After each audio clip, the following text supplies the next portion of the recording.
آپ نے زندگی میں صرف ایک مرتبہ ہی کرنا ہے، اور اس کے جو ان سے رزلٹ ہوں گے وہ جب آپ کریں گے انشاءاللہ تعالی آپ کو پتہ چل جائے گا۔ آسان سا عمل ہے۔ اگر آپ کے بال بہت زیادہ تیزی کے ساتھ گر رہے ہیں، یعنی کہ جب آپ نہاتے ہیں تو صابن کے ساتھ، شیمپو کے ساتھ، جب آپ بالوں میں شیمپو کرتے ہیں یا صابن لگاتے ہیں تو آپ کے بال بہت زیادہ صابن کے ساتھ لگ جاتے ہیں، گرنے لگ جاتے ہیں، آپ کے ہاتھوں میں آنے لگ جاتے ہیں، یا وہ افراد یا وہ بہنیں یا وہ بھائی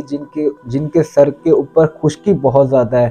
خارش بہت زیادہ رہتی ہے، خشکی رہتی ہے اور بال ٹوٹتے جھڑتے رہتے ہیں، تو آج میں جو آپ کو عمل بتاؤں گا یہ آپ نے زندگی میں صرف ایک مرتبہ ہی کرنا ہے، اور اس کے جو ان سے رزلٹ ہوں گے وہ جب آپ کریں گے انشاءاللہ تعالی آپ کو پتہ چل جائے گا۔ آسان سا عمل ہے، 15 سے 20 منٹ لگ جائیں گے، آدھا گھنٹہ لگ جائے گا، صرف ایک مرتبہ آپ نے کرنا ہے۔ آپ نے کرنا یہ ہے، آپ نے سرسوں کا تیل لینا ہے، خالص لینا ہے، اور یا آپ نے پیاز کا تیل لے لینا ہے۔ پیاز کا تیل لے لیں تو بہت زیادہ بہتر ہے، سرسوں کا ہو جائے تو وہ بھی بہت زیادہ بہتر ہے۔ یہ سکرین کے اوپر آپ کو ایک آیت دکھائی جا رہی ہے، یہ چھوٹی سی آیت ہے، اس کو آپ نے 40 مرتبہ پڑھنا ہے۔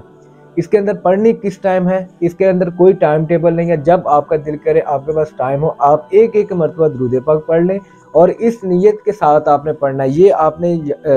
غور سے سن لیں، آپ نے نیت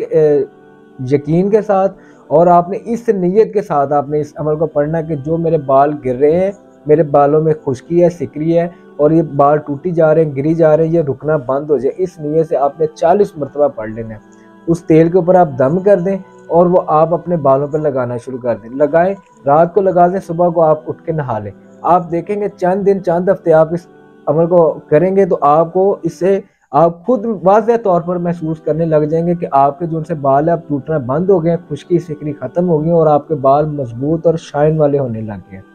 آپ نے ویڈیو کو لائک کر دینا ہے، اور آپ نے کمنٹ باکس میں یا اللہ یا محمد لکھنا ہے، اور جو چینل پر نئے ہیں وہ چینل کو ضرور سبسکرائب کریں۔ السلام علیکم۔